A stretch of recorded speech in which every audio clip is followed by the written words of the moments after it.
على خير ألقاكم مشاهدي الكرام في موعظة من هدي سيدنا محمد صلى الله عليه وسلم، موعظة حسنة من المواعظ الحسنة التي يوجهنا من خلالها رسول الله صلى الله عليه وسلم إلى إصلاح أنفسنا وإلى إصلاح ذات بيننا وإلى إصلاح أسرتنا وإلى إصلاح إخواننا، حتى نضمن مجتمعا قويا وحتى نحقق أمنا وسلاما لوطننا.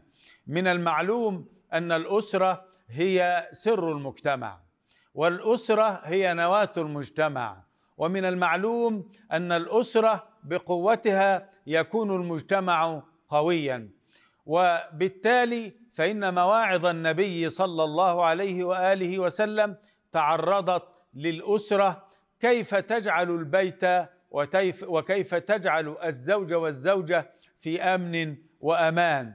هذه الموعظة التي أتحدث معكم فيها من خلال هذا اللقاء هي خطيرة جدا وحساسة جدا، ومن الأهمية بمكان أن يستوعبها كل زوج، كل رب أسرة.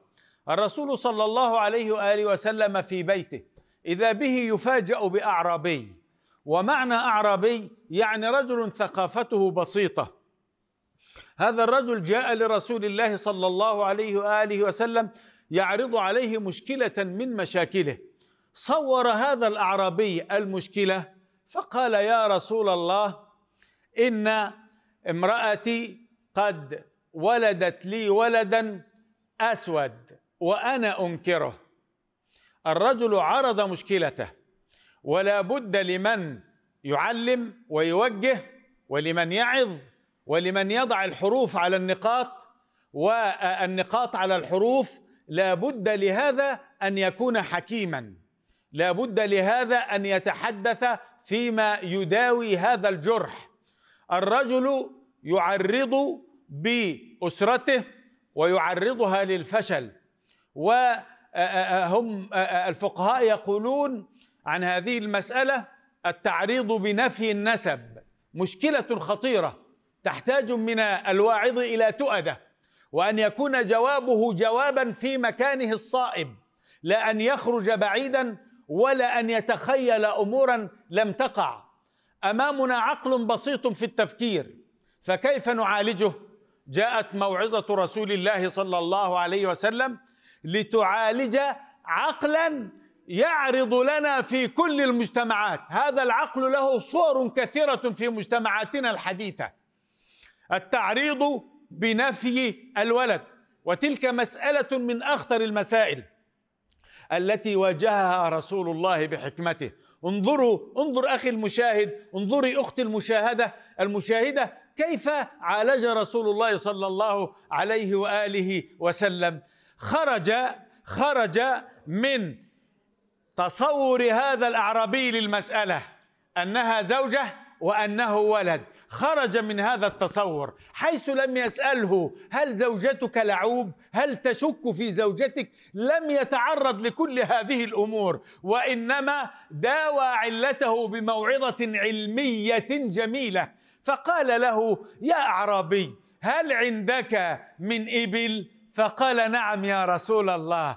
انظر رسول الله صلى الله عليه وآله وسلم نزع حرارة الانفعال من هذا الأعرابي، ثم وضعه على بساط بارد هادئ وسأله سؤالا يصرف ذهنه عن الانفعال: هل عندك من إبل؟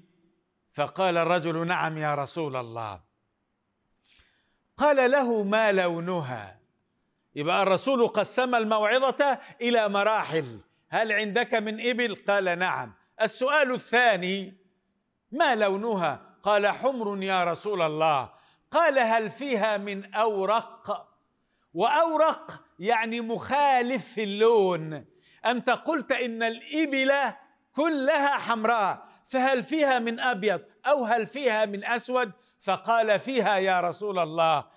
فقال له: فمن أين جاء هذا المخالف في اللون وسط هذا الجمع الأحمر من الإبل؟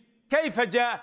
فقال: لعله نزعه عرق. إذن الرجل أجاب على شبهته وأذهب الشك من قلبه ببركة موعظة رسول الله صلى الله عليه وآله وسلم والطريقة التربوية وعدم انفعال النبي، ولم يقل له: إنكم تتهمون أزواجكم بالزور أو بالباطل أو بكذا، إنما صبر عليه وأخذه إلى حقل تربوي عملي ووسيلة تعليمية هي مما يعيش فيه الأعرابي وهي الإبل. فما كان من الأعرابي إلا أن قال: لعله نزعه عرق.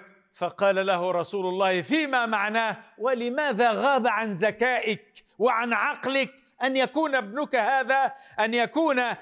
هذا الذي جاء مخالفا لإخوته في اللون نزعه عرق من جده الفلاني الذي هو منذ 1000 سنة أو 2000 سنة أو 10,000 سنة. هكذا كانت موعظة رسول الله صلى الله عليه وسلم بلسما وبليغة وهادئة ولينة وكريمة. نسأل الله تبارك وتعالى أن يرزقنا الفقه في الدين وأن يعلمنا التأويل. وأقول لك في النهاية: هل الموعظة استطاعت أن تعيد إلى الأسرة الأمن والأمان وأن تزيل الشك والريب من رأس وقلب وعقل هذا الأعرابي؟ ألقاكم على خير، وصلى الله وسلم وبارك على سيدنا محمد وعلى آله وصحبه وسلم.